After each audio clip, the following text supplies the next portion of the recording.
Hello students, yesterday we discussed all the basic concepts including the coordinate system, degrees of freedom, constraint, generalized coordinate and so on. Today we'll take, as I mentioned yesterday, I'll take one problem. Okay, before that I'll just define that the Lagrangian L is given by T minus V, where T is your kinetic energy and V is the potential energy. Fine. And the equation for Lagrange's equation of motion is given by d by dt of dabba L by dabba qj dot minus dabba L by dabba qj is equal to 0. This is the Lagrange's equation of motion. Now what is this qj over here? Qj is nothing but generalized displacement and qj dot is generalized velocity. Okay, now how to find out this, that I'll explain to you in one of the numerical. So the first problem we'll discuss, or the only problem I should say, I think you can open your TY book and revise if you want few. So I'll take simple pendulum. Okay, already I mentioned to you yesterday how it looks like, but again still I'll draw the diagram for you over here. So as I mentioned, this is your rigid support to which we have attached a thread, okay, and you have over here the bob. Okay? The mass of the bob, we can say it is M. This point is O, this point is C. Okay, this point of contact. Then as I mentioned, you have to take the bob to one side and release it. The distance, the angle is theta.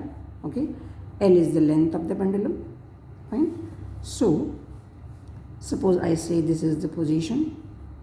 So this is A. Okay, then you can draw a line over here. Okay, and show the position by this way.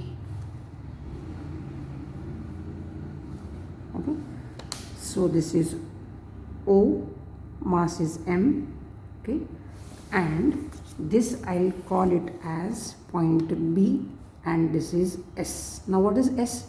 S is the arc. Okay, S is the arc. Now as I mentioned, L is called as the length of the pendulum. Okay, M is the mass of the bob, theta is the angular displacement. Okay, then OA, this OA is what? This I'll rub this M, by which there will not be confusion. I'll write M over here. M is the mass of the bob. This or the same bob.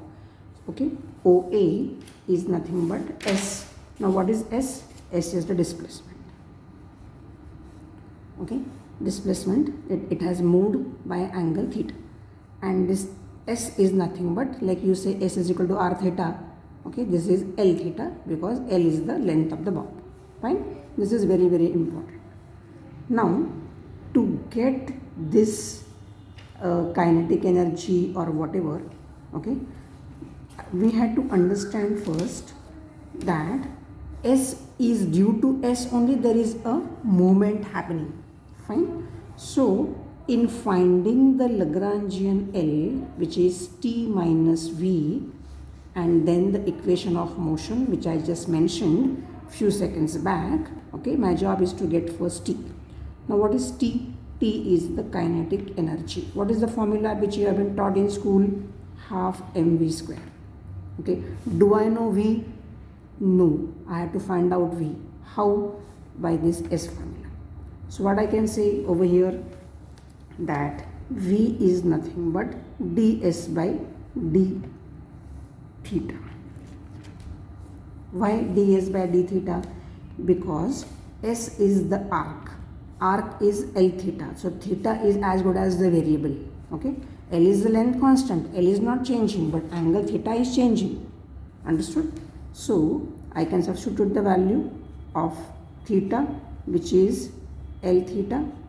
Fine. So this will give me L theta dot or L, okay, L theta dot, okay, which is d theta over here, L theta dot. Okay. Next, so now what we can say over here, substitute the value over here. Okay, so we can say kinetic energy T is equal to, we can say T also, okay, ds by dt also, ds by d theta or ds by dt also, that will be better I suppose. Okay, so d theta by dt will be theta dot, we can say. So this is d theta by dt. Fine. So kinetic energy T, how will I write the value now? Half m into V. How much is V? I said L theta dot bracket square. Fine. V is L theta dot. So this will give me half m L square theta dot square. So this is my equation number 1, which is ready. Okay. Further, what I need to do now? V. What is V? Potential energy. What is the formula for potential energy? Potential energy is mgh. Okay. Okay. Now what is H in this case? H in this case is OB. Now why OB? This point, because when you take it, the bob in your hand and take it to one side, this is S, but H, the actual height, will be given by this point, OB. That's the reason H is OB. Now what is OB basically?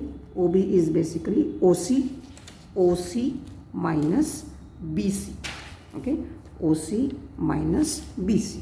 Now but what is OC value? OC value is L. What is L? Length of the bob. I said length of the bob is this. So L minus BC. Now how much is BC? BC will be L cos theta. Theta is over here. Okay. So L cos theta. Now you can take L common and mention 1 minus cos theta. So this is the way I got my potential energy value also, equation number 2. Now next job is what? Substitute these values in Lagrangian L. So what is L? T minus V. So how much is L? T I said half m L square theta dot square minus mgl 1 minus cos theta. Okay. Now afterwards we can remove the bracket and make it little more simpler before we try to. This is mgl.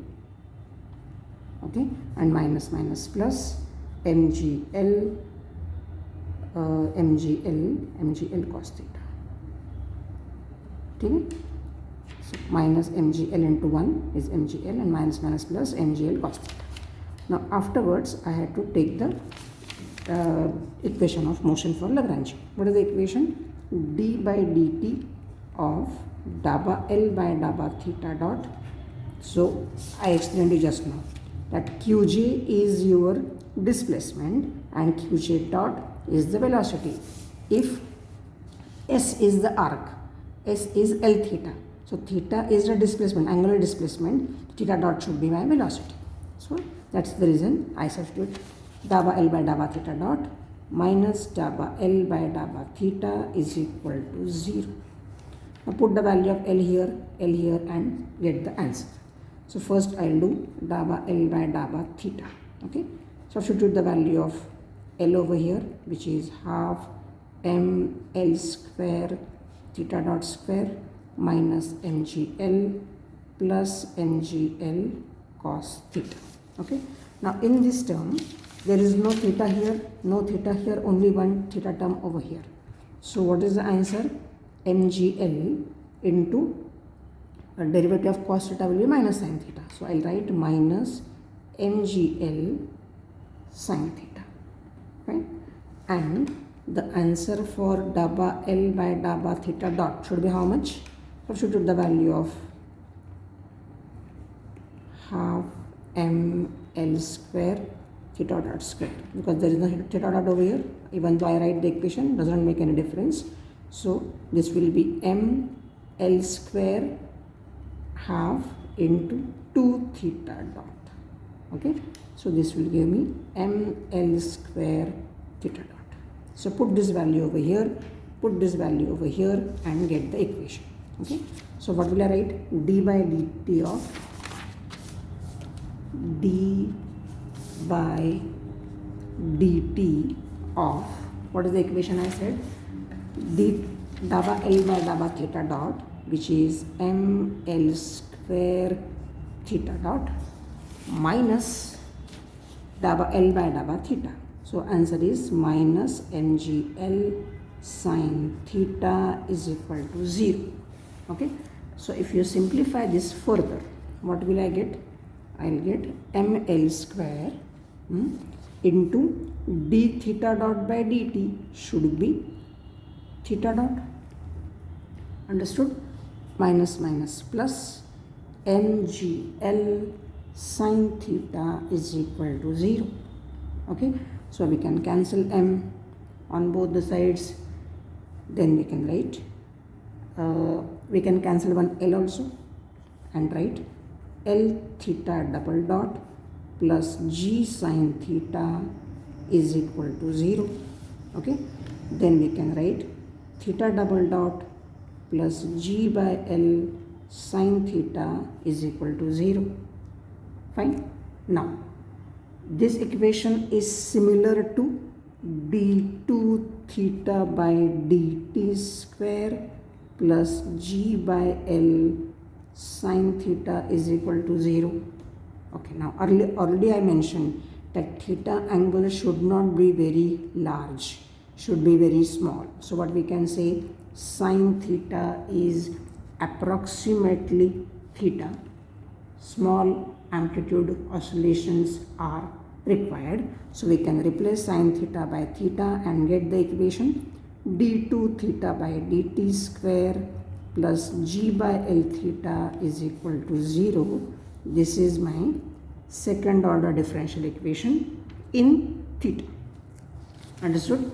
So moment and then this equation is similar to what you have been studied in your SYBSc, that d2 theta by dt square plus omega square theta is equal to 0. Fine. There you had all the oscillations chapter, free, forced and damped. Okay. There you have been taught that omega square is nothing but G by L, or omega is under root G by L. So to get the time period, what is the formula for time period? T is 2 pi by omega. So 2 pi under root L by G is the value of period of this. Correct? So this is the way you need to solve the problems in this case. Understood? So I don't think there should be any issue as far as solving more problems is concerned. Only thing, your job is to get first what is the displacement. So in this case, theta is the only parameter by which we can observe the oscillations of this simple pendulum. There is no other way which is moving. L is fixed. That's why I said theta dot over here to get the velocity. Understood?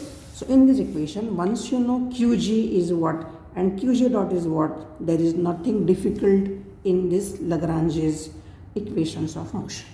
Okay? Very, very simple. Now I'll just introduce to you the next topic which I'll be teaching you, which is properties of kinetic energy function.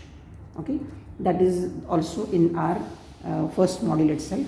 So after the introduction, this much is enough, I feel.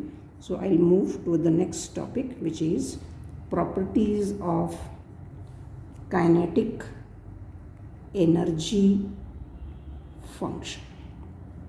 Now, why there is a need to study kinetic energy function? Because you know that kinetic energy is half mv square, but we are trying to take that v in terms of displacement and displacement in terms of generalized coordinates. That's the reason this is important. And once you have the velocity term in using generalized coordinate, how that will help us to understand more properties of kinetic energy function. That's the reason we are, in short, studying it. Okay, what I said, I'll just write it for you. So what I said, T is kinetic energy is nothing but half mv square. Okay, but as I have a system consisting of more number of particles, I can say summation over I half mi vi square. Fine. Now everybody knows that v is velocity, or vi is velocity for the ith particle. But what is this vi? Nothing but dri by dt. Agreed? Ri is the displacement, dri dt should be velocity. So what is this dri by dt? This is nothing but ri dot. Okay. So change. So we can write summation over I half mi ri dot square. Vi square is nothing but ri dot square. Now what we'll do? We'll express this kinetic energy T in terms of generalized coordinates qj. Why qj? Because I am trying to take j from 1, 2, 3 up to n number of particles. So therefore my Ri should be Ri, a function of qj and t. Very, very important equation. What did I say? If I want to express my kinetic energy in terms of generalized coordinates, okay, qj, where j goes from 1 to n, okay, therefore my Ri will be a function of qj and t. Fine. How will we write that? We will write, if Ri is this, what is Ri dot? Ri dot will be dri by dt is equal to summation over j daba ri by daba qj dot, which is dqj by dt, plus daba ri by daba t. This is my equation number 1 and this is equation number 2. What did I do? First is qj dot. So daba ri by daba qj into dqj by dt. That's why qj dot, and daba ri by daba t for this. So I just did what? Differentiation of this first term. dri by dt is ri dot. Substitute the value over here and simplify further. That is our next topic. Okay. So I can say substitute equation number 2 in equation number 1. We get T is equal to summation over I half mi in the bracket ri dot square. So what will I write? Summation over j daba ri by daba qj dot plus daba ri by daba t bracket square, equation number 3. Understood? So this is the way we are moving further with our derivation. Now what is the next job we should be doing? That I'll tell you to do as a homework. Okay. This is like a plus b bracket square. So first term will be a square. Second term should be twice of a into b. And third term should be square of this term. Okay. Then what will I do? I'll take there are 3 terms of this into first term, this into second term, and this into third term. And those 3 terms you have something more to say. Okay. That we will discuss in our next video lecture. So see to it that you understood first the problem which I discussed earlier, and then the importance of the properties of kinetic energy function. Everything is depending on now generalized coordinates in short. So once you understand what you are doing and the reason for that, it will be easy for you to understand it. Okay. If you feel I am going little fast, let me know. Okay. But I don't think so that I am doing. But even then, please make me understand that also. Okay. Go through it. Feel free to ask any difficulty. Thank you very much.